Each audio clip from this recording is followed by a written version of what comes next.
محترم بھائیوں، دوستوں، بزرگوں اور گھروں میں سننے والی ماں بہنوں،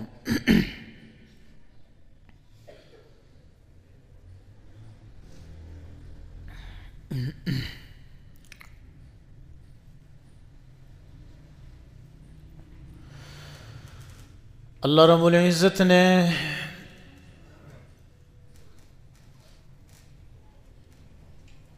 اس دنیا کو پیدا فرمایا اور اللہ ہی کا اس دنیا میں قانون چلتا ہے۔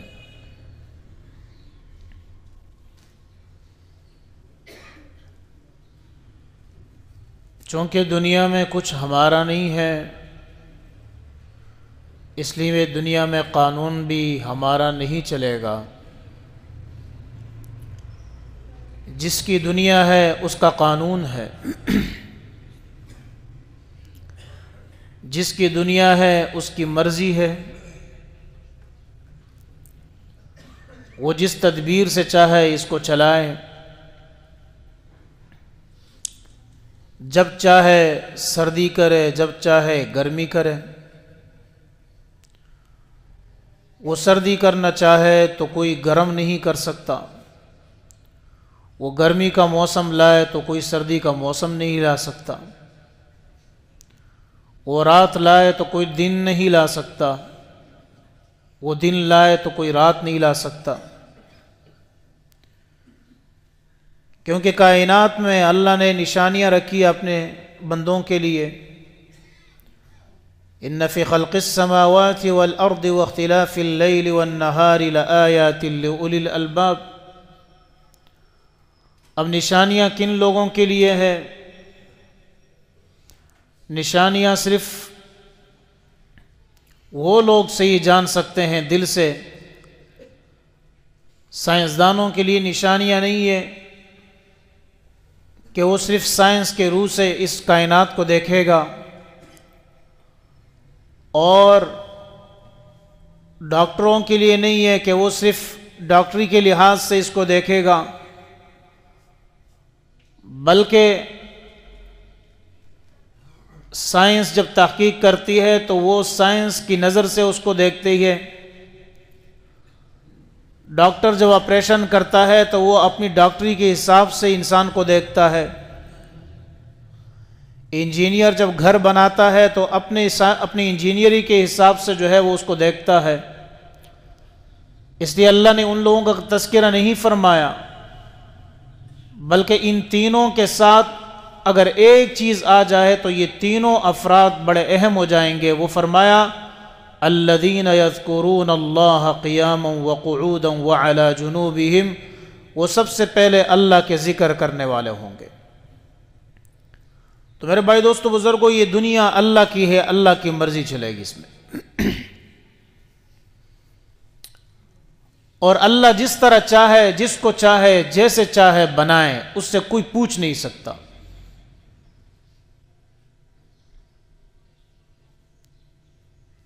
اس لیے اللہ رب العزت نے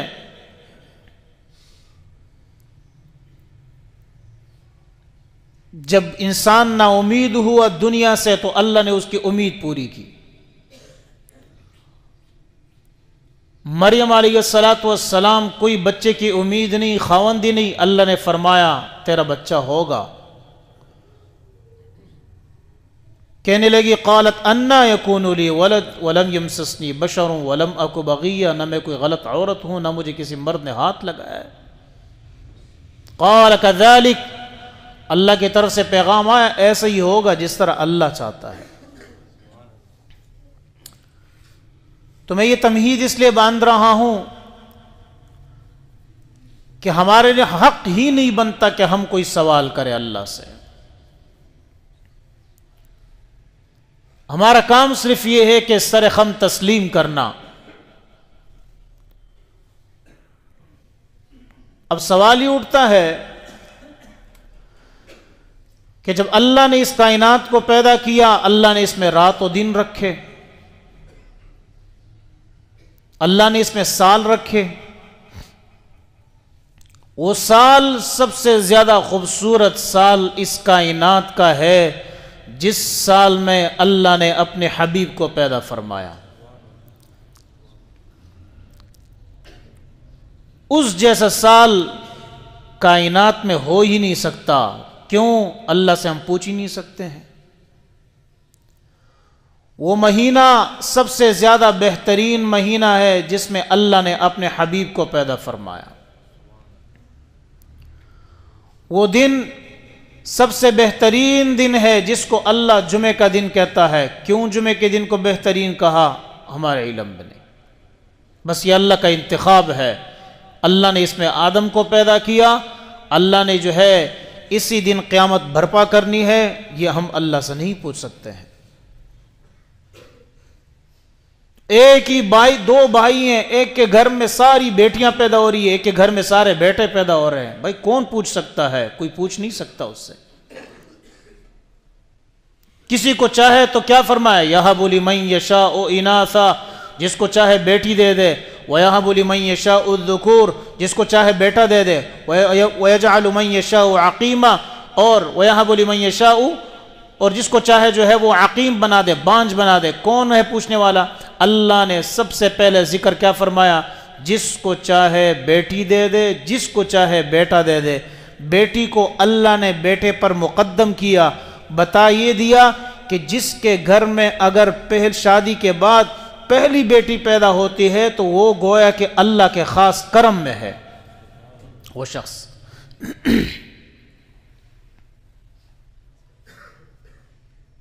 اسی طرح اللہ رب العزت نے سالوں سال رکھے،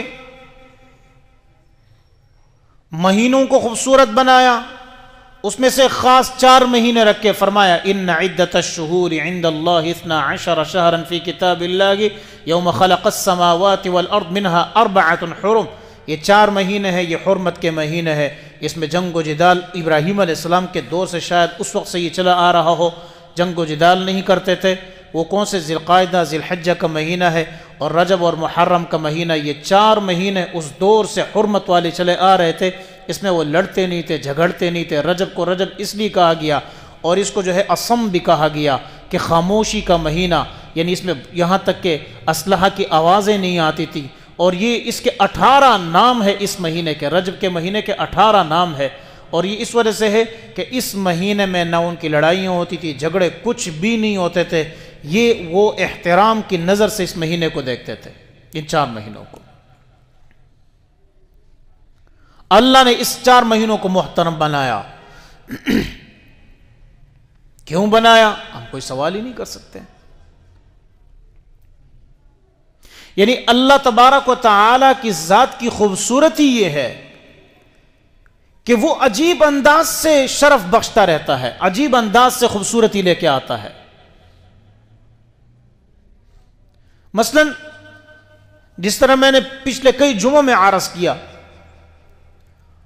نکاح ایک محفل ہے، لیکن چونکہ اس کی ابتدا اللہ کے کلام سے ہوتی ہے، نبی علیہ السلام کے درود سے ہوتی ہے، اللہ اس کو کیا بنا دیتا ہے؟ محترم بنا دیتا ہے. اسی طرح اللہ تبارک و تعالی ایک شخص فوت ہو گیا ہے، اس کی کیا حیثیت ہے؟ روح اس کی نکل چکی ہے، لیکن اللہ اس کا یہ احترام بتاتا ہے کہ نبی علیہ الصلوۃ والسلام نے فرمایا کہ جب مردوں کو نہلانا ہے تو ہم کس طرح نہلاتے ہیں؟ پانی ذرا نیم گرم کر کے نہلاتے ہیں تاکہ اس کو تکلیف نہ ہو. یہ اللہ نے اس کو احترام بخشا. انسان کو اللہ نے کیسے احترام بخشا؟ پھر فرمایا نبی علیہ الصلوۃ والسلام کھڑے ہو گئے، آپ نے فرمایا کہ کھڑے ہو جاؤ. جنازہ آ رہا تھا، آپ کھڑے ہو گئے اس کے احترام میں. تو کسی نے پوچھا یہ یہودی ہے اللہ کے رسول؟ آپ نے فرمایا بے شک، لیکن انسان تو ہے نا. وَلَقَدْ كَرَّمْنَا بَنِي آدَمَ، انسان تو ہے نا. یہ انسانیت کا درس نبی علیہ السلام نے دیا. میں صرف پنجاب میں چونکہ زیادہ رہا ہوں، میں نے یہیں پر دیکھا ہے، آس پاس بھی گیا ہوں، کراچی دیگر علاقوں میں سب سے زیادہ اگر میں نے احترام دیکھا ہے کسی میت کو لے کے جانے میں تو پنجاب کے لوگ احترام کرتے ہیں، وہیں کھڑے ہو جاتے ہیں. لیکن سوال یہ ہے کہ جو احترام مرنے کے بعد کرنا ہے وہ اس کی زندگی میں کیوں نہیں کر رہا ہے؟ پوری زندگی گالیاں دیں گے، مرنے کے بعد کہیں گے بڑا اچھا آدمی تھا، کیونکہ گالیاں سنتا رہا اور کچھ نہیں کہتا رہا۔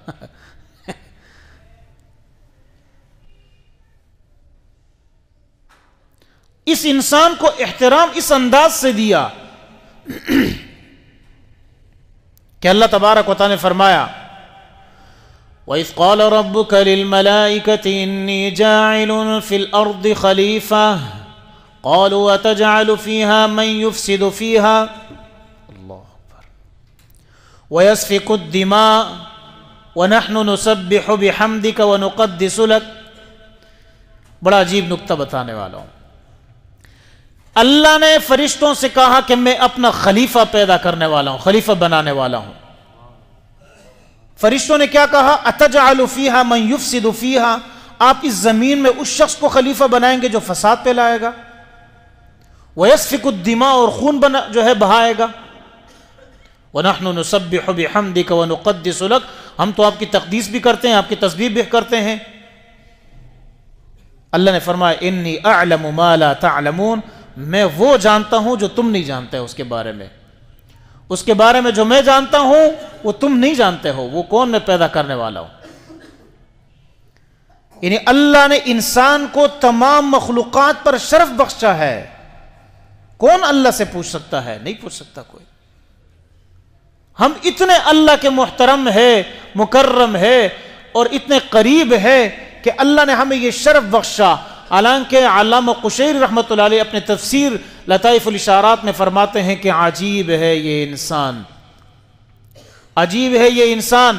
اللہ نے شہد کی مکھی کے بارے میں بتایا وَأَوْحَى رَبُّكَ إِلَى النَّحْلِ أَنِ اتَّخِذِي مِنَ الْجِبَالِ بُيُوتًا وَمِنَ الشَّجَرِ مِمَّا يَعْرِشُونَ ثُمَّ كُلِي مِن كُلِّ الثَّمَرَاتِ فَاسْلُكِي سُبُلَ رَبِّكِ ذُلُلًا يَخْرُجُ مِن بُطُونِهَا مِن شَرَابٌ مُخْتَلِفٌ أَلْوَانُهُ فِيهِ شِفَاءٌ لِلنَّاسِ۔ فرمایا اللہ نے مکھی کو اتنا چھوٹا بنایا ہے، مکھی، شہد کی مکھی انسان کے مقابلے میں ایک حقیر چیز ہے، اللہ نے انسان کو اشرف المخلوقات بنایا ہے۔ یہ شہد کی مکھی جب بھی نکلتی ہے تو یہ وہاں بیٹھتی ہے جہاں حلال چیز ہو، یہ وہاں بیٹھتی ہیں جو پاک ہو، وہاں کا رس چوستی ہے اور ایک چھتہ بناتی ہے، اور کسی کو نقصان اس وقت تک نہیں پہنچاتی جب تک کوئی اس کو نقصان نہ پہنچائے، اور اس سے جو ہے خوبصورت وہ شہد نکالتی ہے، شہد نکال کر لوگوں کو نفع بخشتی ہے۔ فرمایا یہ انسان باوجود اس کے کہ یہ اشرف المخلوقات ہے، اس سے سب سے زیادہ نقصان ہو تو بتائیں پھر شہد کی مکھی بہتر ہو گئی یا تم بہتر ہو گئے؟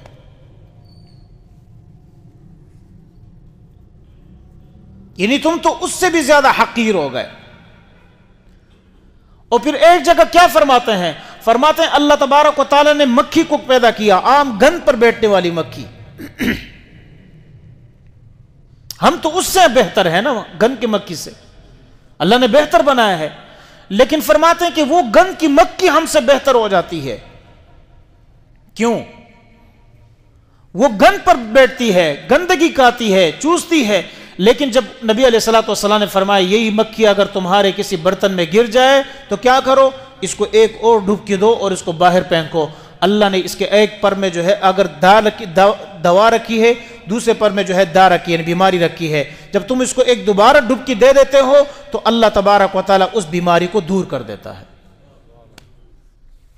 سائنس اب تحقیق کر رہی ہے، اور تحقیق کیوں کر رہی ہے؟ اچھا سوال یہ ہے، ہو سکتا ہے کہ گر کر پہلے ہی پر کون سے گرا ہو؟ شفا والا پر گرا ہو، لیکن نئی سائنس نے تحقیق کی، نبی علیہ السلام جو فرما رہے کہ اس کو دوبارہ ڈبکی دو، فرماتے ہیں کہ جب یہ مکھی گرتی ہے تو اپنا گند کا جو پر ہے وہی اندر کرتی ہے، جو شفا والا پر ہے اس کو باہر رکھتی ہے۔ نبی علیہ السلام نے پہلے سے مطلق کر دیا۔ سبحان اللہ۔ فرمایا وہ مکھی اپنے پاس شفا لے کر گھومتی ہے، اب باوجود وہ گند پہ بیٹھتی ہے، اور ہم اپنی زبانوں میں زہر لے کر گھومے پھرے، کیا ہم اس مکھی سے پھر بہتر ہو سکتے ہیں؟ علامہ قشیری فرمائے یہ جو صوفیہ ہے، یہ صوفیہ صرف نام کے نہیں ہے کہ ہم یہاں سے لے کے بایزید بستامی رحمۃ اللہ علیہ، شیخ عبد القادر جیلانی رحمۃ اللہ علیہ اور فلانے فلانے، یہ صوفیہ جو گزرے ہیں انہوں نے کچھ کیا ہے، ایسے نہیں گزرے ہیں۔ یعنی وہ انسان اپنے آپ کو اشرف المخلوقات جس کو اللہ نے پیدا کیا، پھر اللہ نے کیا فرمایا؟ وَلَقَدْ خَلَقْنَا الْجَانَّ مِن نَارٍ سَمُومٍ، اللہ نے انسان کو مٹی سے پیدا کیا. وَلَقَدْ خَلَقْنَا الْإِنسَانَ مِن صَلْصَالٍ مِّن حَمَإٍ مَّسْنُونٍ وَالْجَانَّ خَلَقْنَاهُ مِن قَبْلُ مِن نَارٍ سَمُومٍ. میں نے انسان کو مٹی سے پیدا کیا اور آدم کو جو ہے کس کو؟ شیطان کو آگ سے پیدا کیا.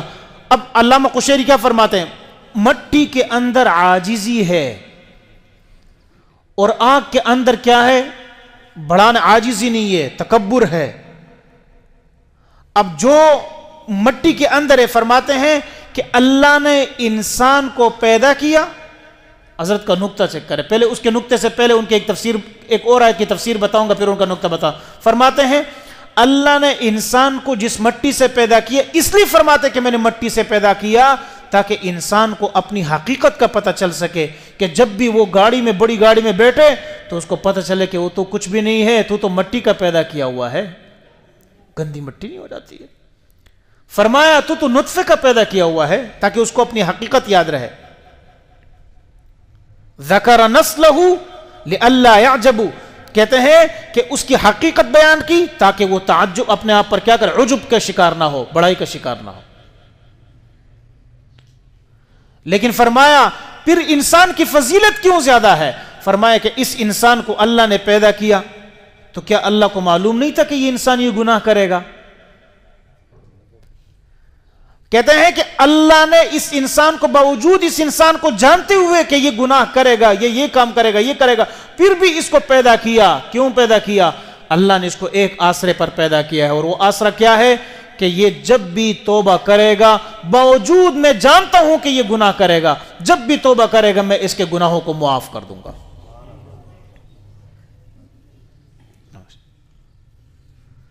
تو یہ فضیلت اللہ رب العزت دے رہا ہے. کیا فضیلت دے دی؟ اللہ نے بیٹی کو فضیلت دے دی. فرمایا 3 بیٹیوں کی سفارش کرو، وہ کر لو، اس کو پالو، اس کو بڑا کر دو، پھر اس کی جو ہے شادی کرائی، اس کے لیے فضیلت. اللہ تبارک و تعالی نے بڑے بھائی کو فضیلت دے دی. ہم پوچھ نہیں سکتے ہیں، بڑے بھائی کو چھوٹوں پر فضیلت دے دی. کیا فرما دی؟ آپ نے فرمایا بڑے بھائیوں کو چھوٹے پر ایسی فضیلت ہے جس طرح باپ کو اپنے بیٹوں پر فضیلت ہے. ہمارے ہاں کیا ہوتا ہے؟ بڑا بھائی پوری زندگی کماتا ہے، کھپاتا ہے، اپنے آپ کو بال سفید کر دیتا ہے، اور چھوٹے بھائی جب بڑے ہو جاتے ہیں تو کہتے ہیں یہ بھائی نے کچھ کرنا نہیں کر کے دیا، اس نے تو ہے نا بیڑا غرق کر دیا ہمارا. ہم تو بھائی کا وہ حق ادا نہیں کر سکتے ہیں جو اس نے ہمیں گود میں اٹھایا تھا. اپنے بھائیوں کے خلاف مت بولیں، بے شک وہ جیسے بھی غصے والے ہو، ناراض ہونے والے ہو، کوئی 1-2 تھپڑ بھی مارنے والے ہو. بھائیوں سے تھپڑ مارنا بھی چاہیے کہ بھائی 1-2 تھپڑ بھی مارے، ثابت ہے نا، بھائیوں سے مار بھی کھانی چاہیے. ہم تھوڑے سے بڑے ہو جاتے ہیں، کہتے ہیں بھائی میں تو کچھ ہوں، میرے پاس تو بہت کچھ ہے. اگر مال میں تھوڑا سا چھوٹے بھائی کو اللہ نے زیادہ دے دیا، بڑے بھائی کے خلاف ہو جاتا ہے. اور کہاں خلاف ہوتا ہے؟ بیوی ہی کہتی ہے کہ سارا خرچہ تم ہی کرتے رہو گے. یہی بیویاں. اچھا سوال یہ کہ بیویاں کیوں؟ ان کی فطرت میں ہے نا وہ یہ باتیں کرے گی، ان کی تو فطرت میں ہے کہ وہ یہ باتیں کرے گی. اللہ نے ان کو ناقصات العقل بنایا ہے، لیکن تمہیں تو اللہ نے عقل عطا فرمائی ہے کہ تمہیں اللہ نے بڑا بنایا، اس کو چھوٹا بنایا. لہٰذا اگر مصیبت آتی ہے اپنے بھائی کے ساتھ کھڑے ہو جاؤ، ٹانگیں مت کھینچو. میرے ایک تبلیغی جاننے والے، ان نے عجیب واقعہ سنایا. کہتے ہیں کہ 2 بھائی تھے، کہتے میرے ساتھ آیا تو وہ کہتا میں تو اللہ کی مانتا ہوں، بس تبلیغی تھا وہ. کہتے ان کے جو ہے وہ پیٹرول پمپ تھے، تو ایک جو پیٹرول پمپ تھا جو آخر میں آتا تھا وہ بہت زیادہ چلتا تھا، پہلے والا چلتا نہیں تھا. تو جب آپس میں ان کے اختلاف ہو گیا تو ایک دوسرے جو چھوٹا بھائی ہے، اس بڑے بھائی نے چھوٹے بھائی کو کہا کہ بھائی یہ جو پیٹرول پمپ ہے، بلکہ وہ جو دوسرا تھا جو تبلیغی تھا جس کا جو ہے پیٹرول پمپ آگے تھا، وہ کہنا یہ پیٹرول پمپ میرا ہے جو زیادہ چلتا ہے. تو تبلیغی جو بھائی تھا اس نے کہا ٹھیک ہے یار تم لے لو، میں نے اللہ کے واسطے جو دے دیا، کوئی مسئلہ نہیں ہے. اگر تمہاری کوئی دولت کا حصہ، اگر تمہارے کاروبار میں بھائی شریک ہے تم کاروبار میں غیروں کو شریک کر کے خوش ہوتے ہو، پھر وہ لوٹتے ہیں تو تباہی مچاتے ہیں. اسی کاروبار میں بھائی کو شریک کرو، لوٹ لیا تو خزانہ بھائی کے پاس چلا گیا نا، کسی اور کے پاس تو نہیں گیا. عقل والی بات ہے نا کہ بھائی تم جس غیر کو شریک کر کے وہ تمہارے پیسے لوٹ رہا ہے جو تمہارا کوئی نہیں لگتا اور کوئی فائدہ بھی نہیں، اسی بھائی کو شریک کر دو، بے شک وہ تمہارے پیسے کھا جائے، گلے سے اٹھا کر کھا جائے، چوری کر لے، کچھ بھی کر لے. کہاں گئے؟ بھائی کے پاس تو گئے ہیں. بھائی تو وہ ہستی ہے جس کے بارے میں اگر وہ غریب ہے تو دوسرا بھائی اس کو زکوٰۃ بھی دے سکتا ہے. تو کہتے ہیں کہ اس تبلیغ نے کہا، میں نے کہا لے لو جو پمپ تمہیں چاہیے. وہ لے لیا اس نے کہ اللہ کا کرنا یہ ہوا کہ پل بنا اس کے اوپر. اس نے مجھے جگہ بھی بتائی کراچی میں، کہتے وہ پل بنا اور وہ جا کر وہ سیدھا جا کر جو دوسرا والا پمپ تھا نا اس کے پاس آ کر رک گیا، اور جو پہلے بیچ والا پمپ تھا جو زیادہ چلتا تھا وہ بیچ میں آ گیا. کہتے پھر اس کا کاروبار زیادہ، پھر بھی اس نے اپنے بھائی کو شامل کر دیا اپنے ساتھ. تو میرے بھائیوں، اللہ یہ فضیلت دیتا ہے، کوئی وجہ دیکھتا ہے، ہمیں یہ وجوہات دیکھنے ہیں، صرف یہی دیکھنا ہے اللہ نے قرآن کو فضیلت کیوں دیا، کیونکہ یہ اللہ کا کلام ہے. ایک فضیلت. پھر نمبر 2 کیوں فضیلت دی؟ کیونکہ اس کو جبریل لے کر آئے ہیں. پھر اس کو کیوں فضیلت دی؟ کیونکہ اللہ نے اس کلام کو اپنے حبیب صلی اللہ علیہ وسلم کے دل پر نازل فرما دیا. یہ فضیلتیں، ان فضیلتوں کی وجوہات اگر ہمارے سامنے ہو تب ہمیں پتہ چلے کہ اللہ نے ہمیں جو شرف بخشا ہے وہ کیوں بخشا ہے. اور اسی طرح اللہ رب العزت نے پھر کیا کر لیا، اس کائنات کو اس انسان کے تابع اس انداز سے بنایا. فرمایا کہ میں نے اس کائنات کو تمہارے لیے پیدا کیا ہے، اور تمہیں کس کے لیے پیدا کیا؟ اپنے لیے پیدا کیا. پھر اس کائنات میں اللہ نے مہینے رکھے، سال رکھے، اس میں سے 4 مہینے رکھے اللہ نے عدت الشہور اثنا، اور پھر وہ ایسے مہینے تھے کافر بھی اس میں لڑتے نہیں تھے. اندازہ لگائیں. اور آج کا مسلمان وہ رمضان کے مہینہ جو سب سے بہترین مہینہ ہے اس میں بھی لڑتا ہے دوسرے کے ساتھ. آج کا مسلمان وہ حرام پیسوں کے لیے لڑ رہا ہوتا ہے. آج کا مسلمان وہ جمعے کے دن جس کو اللہ نے فضیلت بخشی ہے اس دن بھی اللہ کی سنت کو ذبح کر کے مسجد میں آ رہا ہوتا ہے. تو بتائیں پھر وہ فضیلت کہاں جائے گی، وہ شرف کہاں جائے گا؟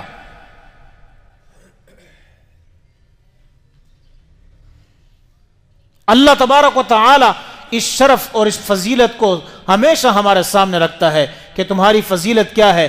تم وہ افضل لوگ ہو کہ جن کے بارے میں اللہ فرما رہے کہ تمہیں اللہ نے اپنی نبی صلی اللہ علیہ وسلم کی امت میں پیدا کیا.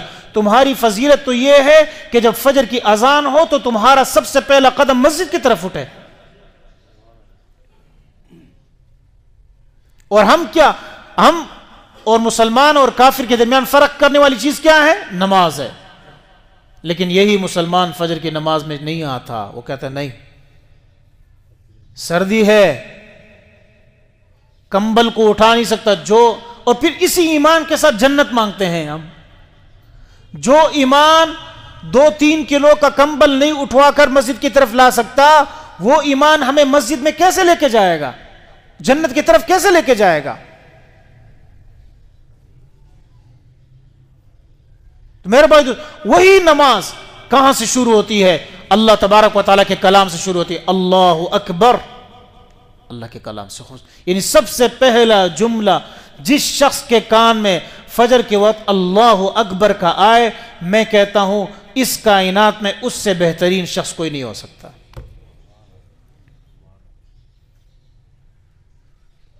یہ وہ خوبصورتی اور فضیلت ہے. اس لیے اللہ تبارک و تعالیٰ نے اپنے نبی صلی اللہ علیہ وسلم کو فضیلت بخشی تمام انبیاء پر عمومیت کے ساتھ اور خصوصیت کے ساتھ.